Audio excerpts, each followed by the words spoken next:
Welcome viewers, Syndrome here with Breaking the Stream Gaming. Today I'm going to be talking about Empire skills in Age of Wonders 4. Age of Wonders 4 just came out a couple days ago. Me and the guys, we are loving it. I think that it does a lot of things right.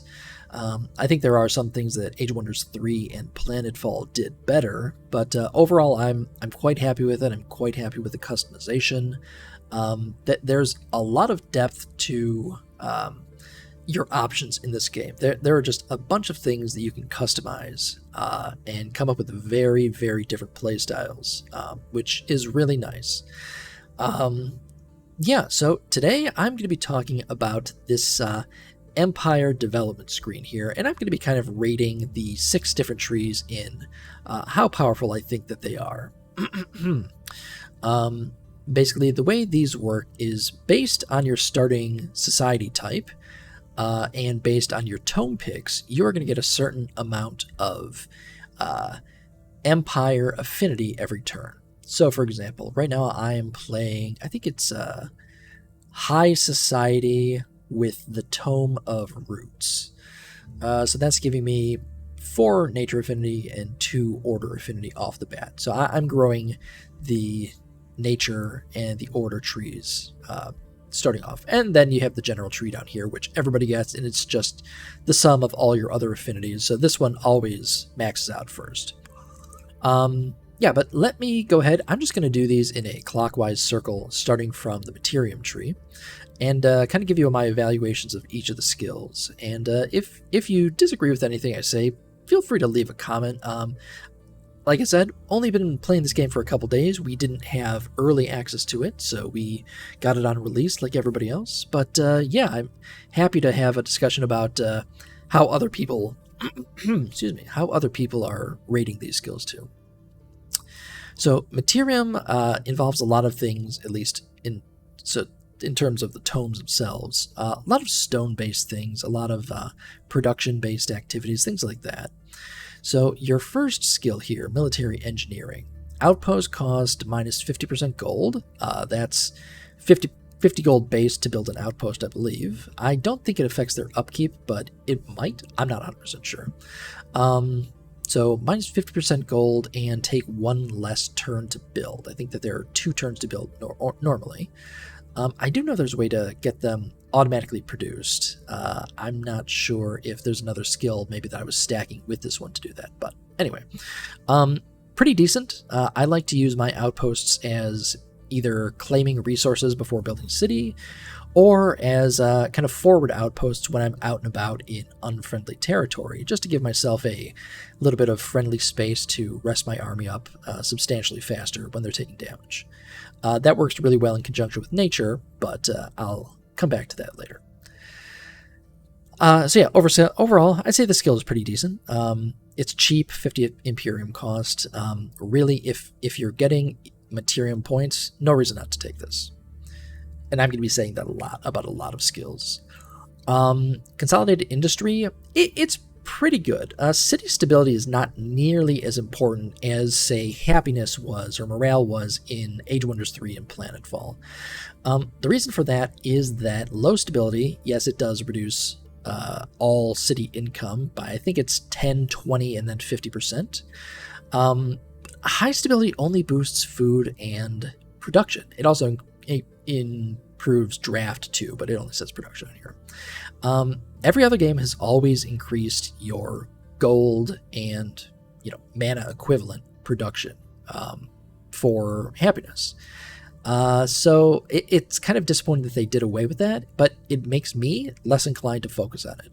As long as I'm not negative, that's the only thing that really matters to me. And honestly, it is not hard to not get negative.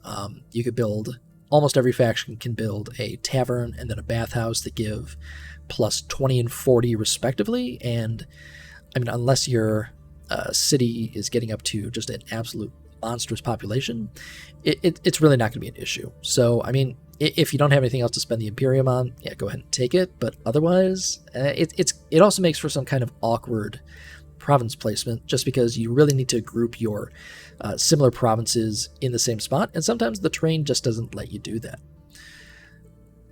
All right, next skill here. Metropolitan Society. Fantastic skill. Possibly my favorite, at least in the earlier stages of these. But I typically build my cities out in kind of a hub around my throne city. I don't tend to build in like one direction. So usually I can get most of my cities to share a border with the throne city. And it's just a straight 10% income increase of all types. It's great. Love it. Take it for sure.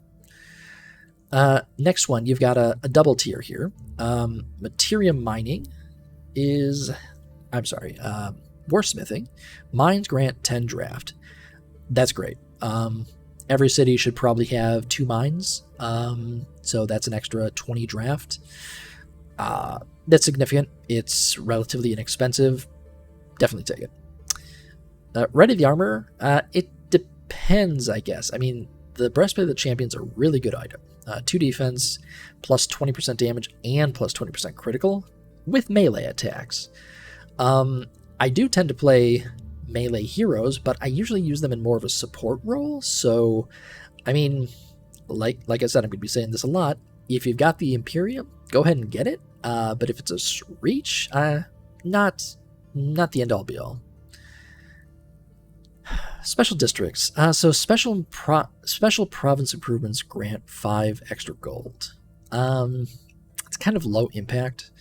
I would say that in any given city, I'm usually building 2, maybe 3 of the special provinces. So, I mean, we're talking 15 gold a province, which isn't insignificant, but it's also not really all that impactful. I mean, that's what the upkeep of a tier 2, essentially. So, like I said, if you've got the Imperium, go ahead and get it, but I wouldn't say this is a priority skill. Let's see. City structures cost 20% less gold to build. Now, I love focusing on infrastructure for my cities. As long as I have the gold to do it, I am always building a structure in every city that I have. That being said, I really thought I was going to love this skill, but it's just not that impactful because honestly, other than say your tier 3 and tier 4 primary buildings and maybe the wizard towers, the structures really just don't cost that much gold to build. I mean, we're talking about maybe 20 to 40 gold per structure here savings. I mean, at that point, you're a lot better off just taking specialist districts. So again, if you've got the spare Imperium, go ahead for it, but I don't put a high priority on this one. Right of Wealth, on the other hand, 2,000 gold is 2,000 gold. I mean, compare that these are the same cost. Let's see, 20%. So what, you would need to be spending 10,000 gold on structures for this one to equal the benefit you're getting out of this one. Not to mention this one is immediate. It can save you in a jam. I mean, 2,000 gold will let you build and fast produce, I think, 4 tier 3 units, or just, normally produce like 10. So that Right of Wealth, I save it for when I need it, but if I have access to it, this can save you. This can significantly bolster your army, so that's a really good one. Siege Masters. Okay, so this is going to depend a lot. I play a lot of multiplayer with the other guys and breaking the stream, but if I'm playing on my own, honestly, even on the harder difficulties, a lot of times I'm just steamrolling the enemy, and I don't really need a 3rd siege project slot. Now, against in multiplayer, that might not be the case, because sieges there tend to be a lot more even. And so this is really going to depend a lot on your situation. Like, if you're already way ahead, you're not going to need it. If you're way behind, it's not going to help you. So this is kind of an as-needed one. Morale. I really want morale to be good, but it's really just not. The crit chance you get from it is relatively minimal compared to the buffs you can get out of the tomes. And then your city is suffering no economic penalties. I mean, yeah, that's good, but are you really going to spend 350 Imperium in advance anyway to get that? Like, maybe if you're being invaded and you've got the Imperium to do it, and there's nothing more impactful that you can spend it on, sure. But beyond that, not a terribly impressive skill.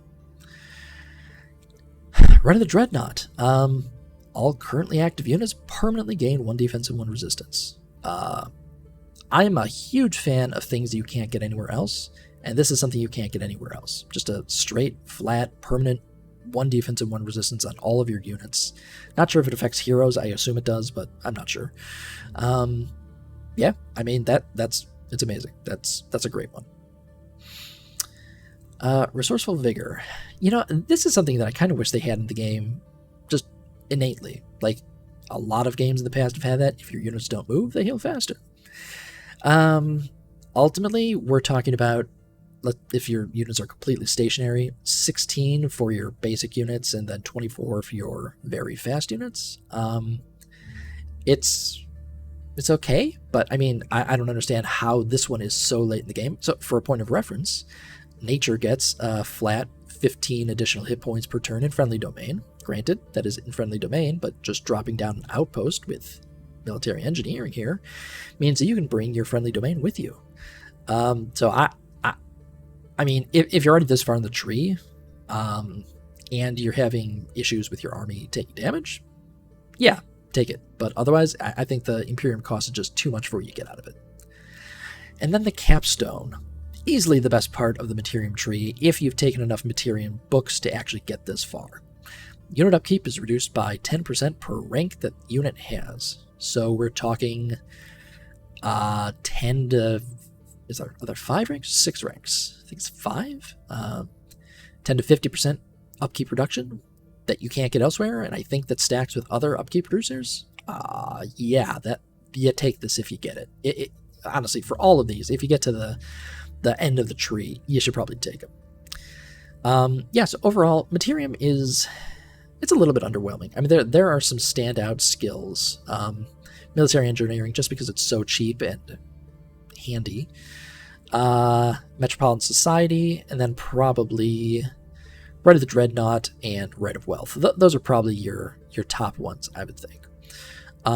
It's okay. It's nothing special, and honestly, the Materium tomes are a little bit underwhelming, so I tend not to get very far in this tree, but I do always end up taking Military Engineering, and if I get to it, what's it called? Rite of Wealth. All right, let's move on to Chaos. So I don't really play with Chaos all that much, but I think it's actually really good, and I'm going to start experimenting with it because I do want to try a Hordekin build, or I think that's what it's called.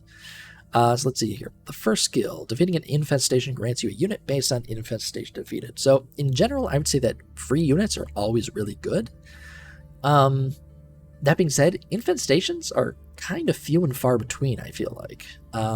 Granted, it is a cheap skill, so you might as well. It might be worth holding off on taking your first infestation if you're in the Chaos tree, just so you can get a free unit out of it. But, I mean, nothing impactful, but you're not really going to have impactful things this first tier anyway. Let's see. Impressment. Unit tier 1 costs 30% less upkeep. Yes. Yeah, I mean, so I tend to build some power stacks that are nothing but usually a hero leading them and then a bunch of tier 3s. I'm a big fan of a hero, 2 shields, and then 3 of the tier 3 archer units. Crushes things. It's great. That being said, if you're doing the Horde build and you just have a huge number of tier 1 units, minus 30% upkeep is crazy. So yes, take this if you're doing that. Battlefield looting. 3 gold per unit tier of units killed in combat. Okay, so figure your average combat has maybe, I don't know, let's say 7 to 15 tiers of units in there. Mostly tier 1s, couple tier 2s, a tier 3 or tier 4 maybe. You're talking about maybe 20 to 50 gold on average per fight. I mean, that's not insignificant, but it's not particularly impactful, I don't think. That being said, it is a pretty low Imperium cost, and you get it pretty early, so yeah, if you're in the tree and you've got the Imperium, go for it. Rite of War, I'm not really sure. I do like the the skills that let you summon a free army. I have no idea what a bandit army actually consists of, though. It's cheap, so I'm gonna guess that it's probably worth taking, especially if you are short on troops. But I can't say for sure, just because I'm not sure what comes with this army. If you know, leave it in the comments. I'm curious as to that.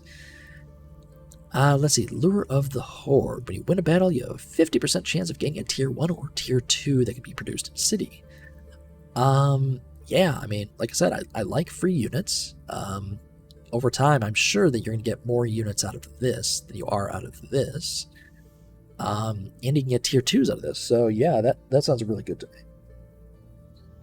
Skilled Raiders. Pillaging Province takes 1 turn less and yields 50% more rewards. So I think this is a static thing. I think that Pillaging a Province always takes 2 turns and gives you 75 gold. So we're talking about having the time and increasing the yield by 50%.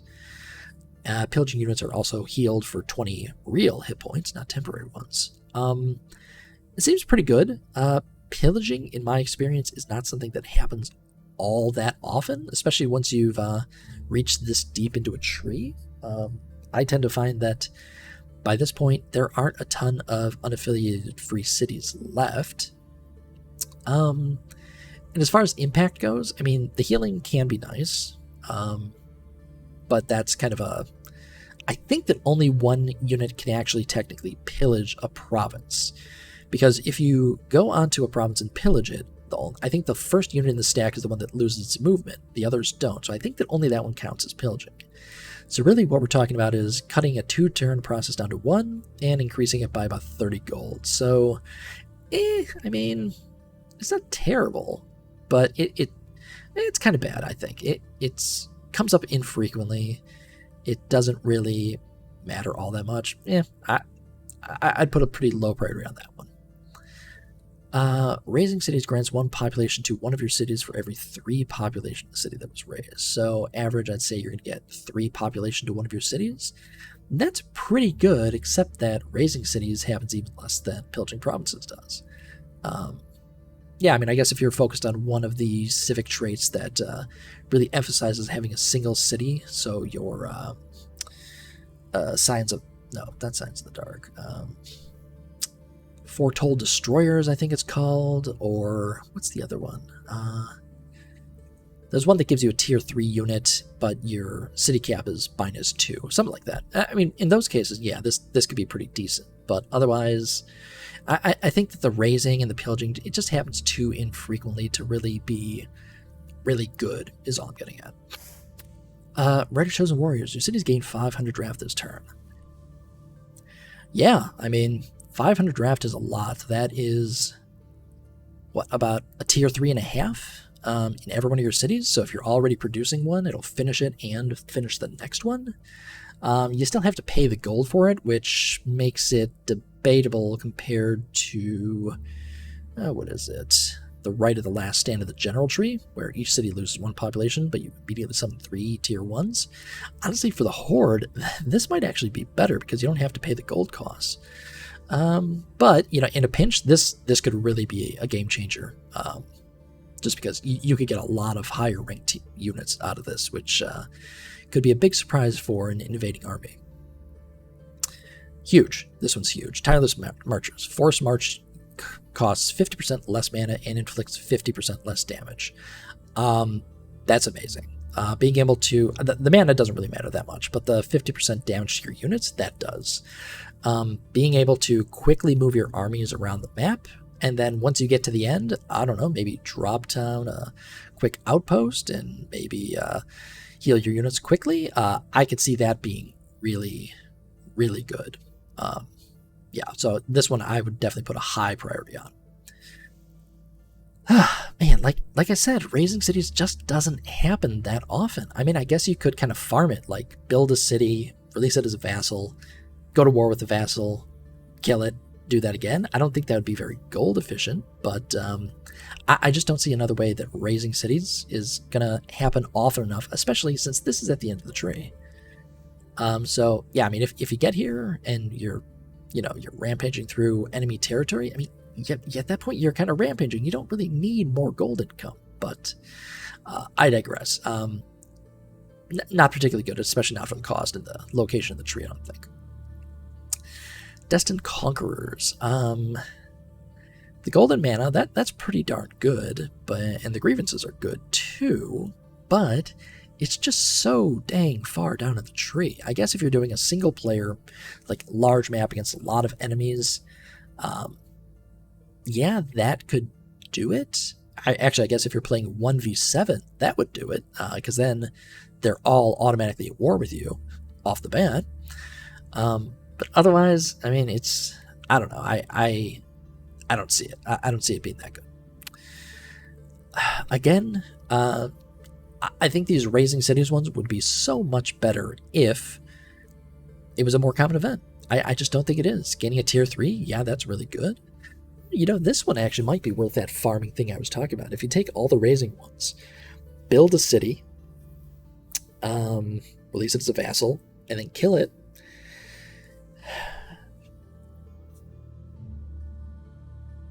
yeah, maybe. I mean, with the decrease in time, I'm gonna have to try that out. That might be kind of funny. Yeah, let me think about that one. But I don't know.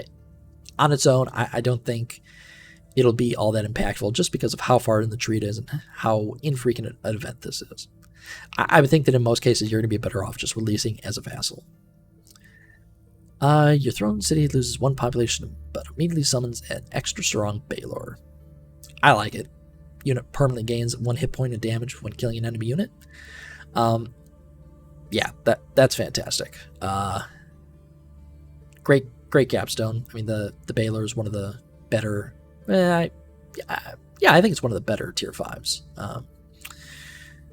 Take it. That's pretty good. Overall, I think the chaos tree is actually a little bit underwhelming for me. Some of the earlier stuff is kind of better than the latter stuff. Like this might be the best skill right here, especially if you're doing the horde build. Just a lot of the stuff triggers off of pillaging and raising cities, and in my opinion, those are just too infrequent events. Tireless Marcher is also really good. Okay, let's move on to Shadow. I really want to like Shadow. I think there are just some real flaws with it. First off, Shadow Empire. Gain 50 knowledge per level of heroes defeated in combat. Why is this the first skill? I have never fought another hero in like the first 10, 20 turns of a game. Unless you're immediately going to war with a free city next to you, which granted, some of them do, but those tend to be in the Chaos Tree, not in necessarily the Shadow Tree. 50 knowledge per level of heroes, that can be very impactful later on in the game, but honestly, I feel like this should have been much later and something else more useful for the early game down here. That being said, it's cheap. I typically don't take this one when it first becomes available, though. I will tend to take this one later when I'm actually fighting heroes. This one's really good. Free cities that you give a Whispering Stone to will provide you with vision range. Vision is great. Just knowing things is half the battle. And also, free cities or vassals with the Whispering Stone assigned grant you 10 knowledge. I mean, that's okay. It's an extra 10 knowledge a turn. For something that you're probably doing anyway. So why not? I would take this one for sure. Magic Origin unit upkeep is reduced by 20%. I kind of don't get why this one isn't in the Astral tree. I mean, yeah, the Necromancy tree does have summoned Banshees and Reapers, but I mean, 20%, I mean, if you're heavily relying on those types of units, yeah, it'll really serve your purpose, and definitely take in that case. If you're not, then kind of unimpressive. Death Magic, on the other hand, gain 5 combat casting points per unit death or kill in combat. Wow, that one is great. This works, I think, for both friendly and unfriendly units. So we're talking about maximum combat size of 36 units plus summons. Let's just call that 40. 200 extra casting points over the course of a fight. This one's great. I'll always take this. This is maybe my highest priority Shadow skill. The Crypt Blade. I kind of don't get it. Like, if you're doing Necromancy, yeah, okay. But in general, I would say that your Necromancers are going to have magic orbs as their weapons, probably, or maybe staves. Getting them up close in combat and then actually have them hit the killing blow. Yeah, I don't see it. I don't think I've never taken that one. Stolen power, kind of similar to what I was saying about chaos. Just conquering a city just doesn't happen often enough. I mean, this one's pretty good. Like, if you're going to war with an enemy and you anticipate taking a couple of their cities, I mean, 600 mana and 600 knowledge, that's pretty good. And it's fairly inexpensive as far as Materium goes. It's an infrequent thing. So I don't prioritize this one like doing it as soon as I get it, but if I know it's going to be useful, that's when I'll take it. Oh, this one's good. I don't know exactly the mechanics for how this works because I've never used it in multiplayer, but if you're able to actually give your Whispering Stone to an enemy's vassal and steal their tribute, as in they don't get the tribute but you do, that's fantastic. It also gives you an extra Whispering Stone, which I hadn't noticed before I started recording this video. But yeah, like, especially if they don't know that it's happening, like if there's no notification, like, this is really good. This is another high priority one. Instantly gain 500 knowledge for 250 Imperium. That's a pretty terrible ratio, I would say. Like, I wish this was higher than 500. 500 will get you maybe a skill, maybe 2 if you're right on the border of 1. But yeah, I mean, it really depends kind of what your situation is. If you need that research quickly, high priority, but or I would say save this one for when you need it and can spare the Imperium. Exalted by Shadows. Double hero experience. Fantastic. There's one somewhere else that increases experience for, oh yeah, I think it's over here. Increases experience for, like, there it is, shocking shield and polearm. It's like, yeah, well, whatever. I feel like unit experience goes up quickly enough that it doesn't really matter all that much. Heroes, though, I've never gotten a hero past maybe level 12 or 13 by the time I finished a map. So doubling that, huge. Yeah, I would for sure take that one. Shadow Domain. Your units gain universal camouflage in your own domain. I mean, yeah, it's just, if you need to be hiding your units in your own domain, it means that the enemy is probably stronger than you anyway. And honestly, there are enough units out there with True Sight that this probably isn't even going to work. So, I don't know. I don't put a big priority on that one. All heroes instantly gain 1 rank. Yeah, it's pretty good. I mean, it's kind of expensive for this. I mean, you're probably going to get maybe 4 or 5 heroes a level out of it. Yeah, not terrible. It's and especially given that it's further down in the tree, your heroes should already be fairly high level. So, yeah, it's worth taking. Let's see. This one, though, Dark Vigor. So I believe that outside some tome spells, this is the only way to grant your armies extra healing outside of a neutral or friendly domain. There are a lot of ways to give extra healing in a friendly domain, a couple in a neutral, but I think this is the only one that lets you do it in enemy territory. High priority. Take this as soon as you get it. And the capstone for Shadow. Immediately reveal the full world map. Your drone city gains infinite sensing range. Yeah, I mean, honestly, it's kind of underwhelming. I mean, yeah, I mean, the full world map reveal, that is nice because it lets you see things. But honestly, if you zoom in and carefully look at the Fog of War, you can actually figure out where every city on the map is, except underground. Those are, I think it's harder. But on the overworld, you can see city structures through the Fog of War. Yeah, I don't know. I don't see this one as being as important as some of the other capstones, but like I've said before, if you got the Imperium, go for it. Okay, Astral Tree. So I haven't played with this one much yet, but I think that I actually really like it, and I think that I'm going to be taking it more in the future. So this first skill here, 20 combat casting points and 20 world map casting points. Wow, that is huge for 50 Imperium. like off the bat, unless you're a Wizard King, your casting points they're pretty low. Like 30 is your base. So adding 20 to that on basically turn 3 or 4 probably, that's amazing. Let's see here. Astral Inspiration. So this one I have mixed feelings on. On the one hand, effectively, if you don't care about what skills you're researching, this is 25% research cost across the board, which is great.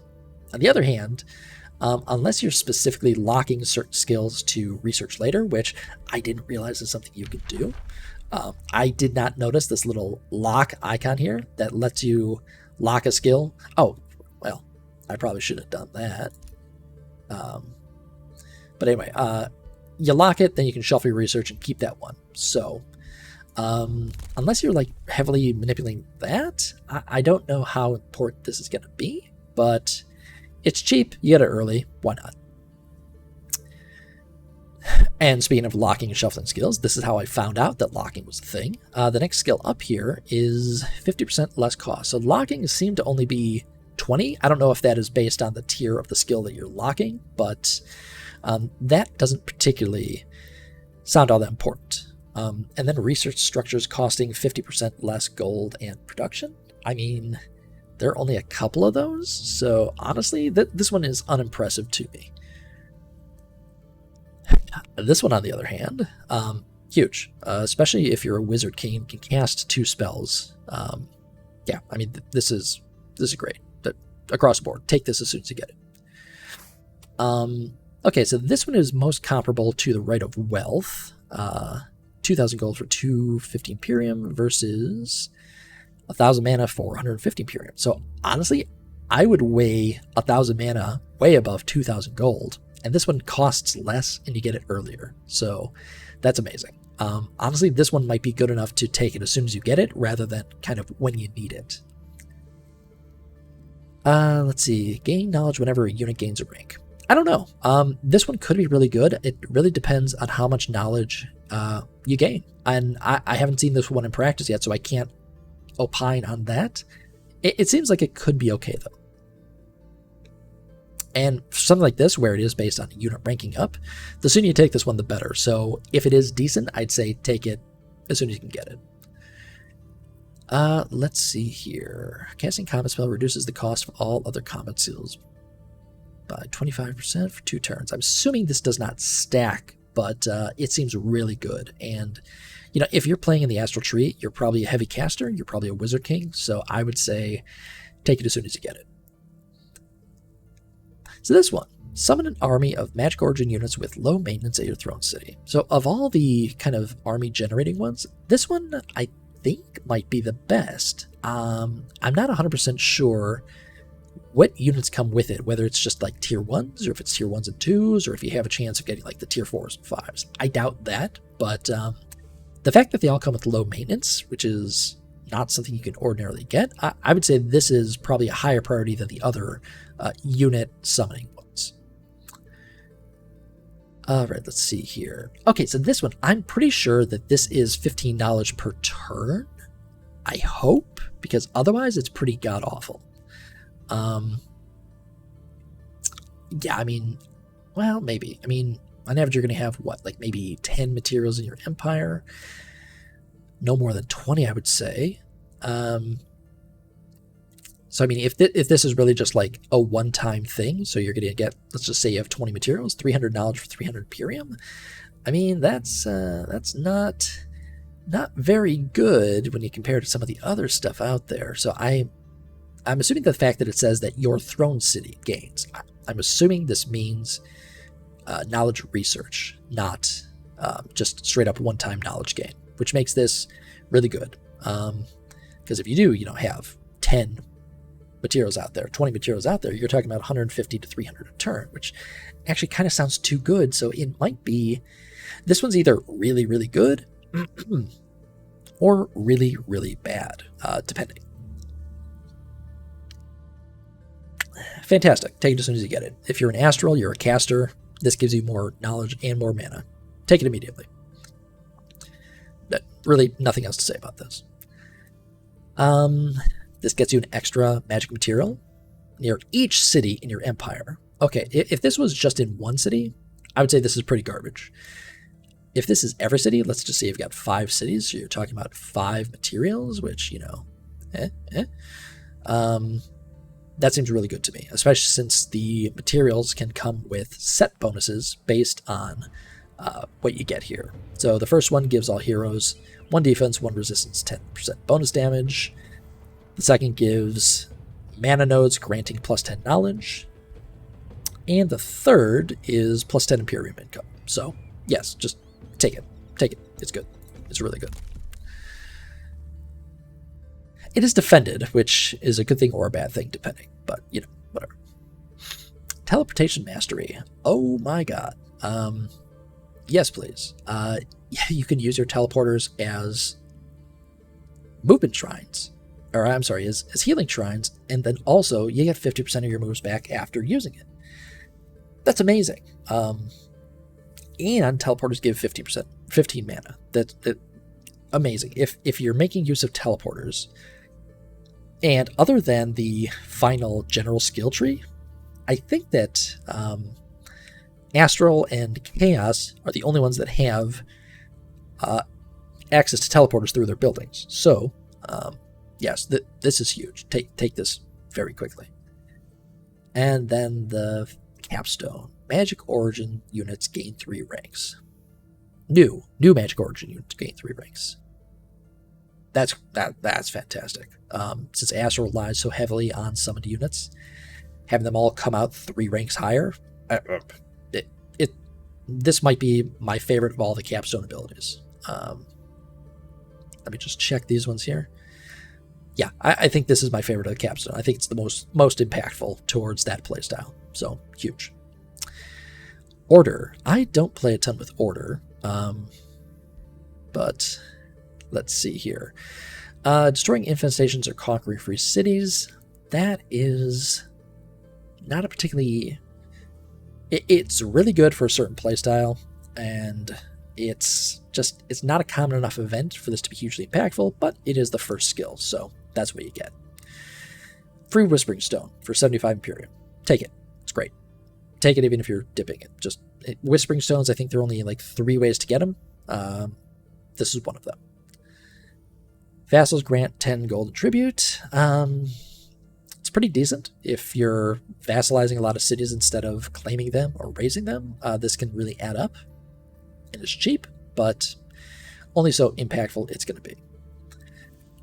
I don't like unit experience skills. I think that units just level up fast enough. By the end of the game, I usually have just a ton of legendary units that haven't died. If units died more often, then maybe I'd put a higher priority on it. But I find that units tend to stay alive in this game, unless you're really pushing them hard. So I don't prioritize that. This, on the other hand, 20 allegiance with all free cities, that's huge. I mean, that can push you way up the affinity charts for each of those cities very quickly. I don't tend to play with a lot of diplomacy with free cities myself, so I've never really been able to make good use of Rally of the Lieges. If you are, though, I think this could be really good, and Order does lend itself to doing that, so this seems pretty good to me. Yeah, I mean, just your vassals perform better right off the bat. I think that's 10% more income, and you can do it faster, converting conquered cities into it. So that seems really good across the board, so I'd take that immediately. This is a one-time full army, like empire-wide army heal, and all non-heroes gain a rank. That's amazing. I mean, save it for when you need it, I would say, but just the fact that you're going to you fully heal all of your units and then make them stronger, that's fantastic. Yeah, I mean, use it if you need it, like if you need the grievances to declare war, but yeah, I kind of low impact and kind of infrequently used. Recruiting units during rally costs 50% less gold, and the time is reduced between them. Yeah, especially when you combine with this 2 rank one, that's fantastic. Vassals grant 10% more resources tribute. Honestly, for such a skill so deep in the order tree, kind of kind of unimpressive, in my opinion. Okay, the last two though. Okay, Knightly Orders. So like I said, I really like things that give unique abilities, and this is just stuff you can't get elsewhere. On the other hand, it only applies to legendary units. So rank 5, I think that is. The stuff is really good. Shield gets Fearless. Polearm gets 60% chance of inflicting decay, which prevents healing. 30% chance of inflicting stun for shock. Skirmishers get 50% evasion. Plus 2 bolts of defense for support. 60% of weaken for battle mage. Range units gain Giant Slayer. Fighters get Berserk, stacking 10% damage increase. And then Mythics get 1 strength and 1 regeneration to kill. I mean, it's pretty decent. The fact that it only applies to legendary units limits its usefulness, but if you've got it, for sure, take it when you get it. On the other hand, call a Rally of the Legions event where you can recruit units at no cost, and you get 10 additional recruitment points. That is way more immediately impactful, especially when combined with the +2 rank 1. So, yeah. Okay, and then on to the last tree, which, in my opinion, it's the one that I focus on, so of course I'm biased, but I also think it's far and away the best. Okay, so first, the first skill, Founding or Absorbing Cities, takes -2 turns. That's really good. Usually takes 2 turns to found, I think, and 4 turns to absorb, so this lets you found cities immediately after you've made an outpost. And also, those cities gain +1 population. So for a tier 1 skill, really, really good. It's great. If you take the Adept Settlers, your new cities are going to start with 3 population. Just crazy, especially in multiplayer where you're very quickly fighting over terrain and claiming territory next to your enemy gives grievances. It's huge. It's really good. Farms grant double food, +5 food. Amazing, especially for how early you get it. Just huge. Immediately take this one every time. Natural Recovery. My biggest problem with the early game is that armies take damage and then they have to sit around forever healing. This takes care of that. Take it as soon as you get it. Tier 4, Coast and River Provinces grant 2 food. If you're in the right terrain for it, take it immediately. Rivers also count as roads for purposes of movement. It's amazing. The Nature's Guardian one, it's pretty good. Resurgence on a unit that kind of rushes out in front of all your archers, takes the hits, maybe gets killed, but then comes back. It's really good. And Guardian Spirit, if you're going down the animal tree, makes this huge. If you're going down the animal tree, this one is so much better. If you're not, it's still really good. Cities may expand to provinces located 2 provinces further from the center. That's huge. It gives you a lot more options in how you're crafting your empire to gain certain resources for certain cities. Really good. Okay, this one, complete a province annexation summons an animal unit. I'm not sure which units it gets. I think you can get tier 3s out of this, if not higher than that. I haven't taken this one yet. I generally have taken so many of the other ones that I don't have the Imperium for it, but I think it can be really good, especially if you're in the animal tree. All cities in your empire instantly gain 1 population. Honestly, this one's pretty underwhelming, especially since you're going to have so much growth from the other ones. So population is not that important for this, I think. Natural Order. Provinces with the Forest Province feature grants +2 city stability. So, like I said at the beginning of the video, I don't put a huge emphasis on stability. This will immediately keep basically all of your cities out of the negative status, though. Yeah, it's great. Druidic Care. Cities gain 5 mana for each resource node. So resource nodes are gold mines, iron mines, mana node, but basically anything that gives resources is a resource node. This is huge. It'll usually increase your empire's income by 100, 200, something like that, depending on how big it is. It's amazing. This one, on the other hand, I mean, yeah, this is a pretty quick boost. I think it's better than the Shadow version that gives just a flat 500, and definitely better than, well, maybe than the Astral version.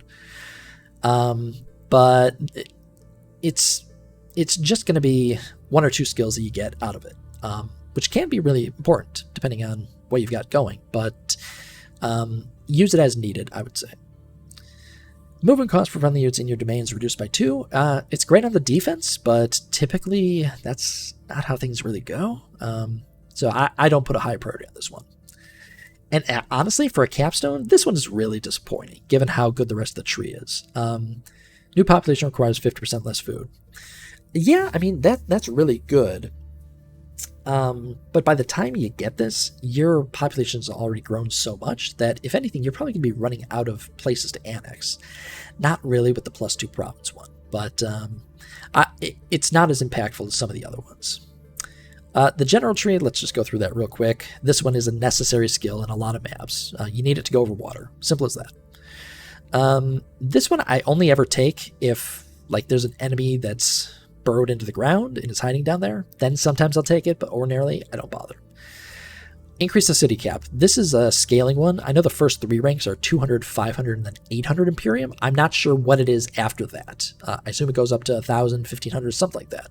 But 3 extra cities is all I've ever taken. Road building. Huge. Take this. You can toggle it on or off. It's really good. Diplomatic focus. It's another way to get a Whispering Stone. Take it. You should.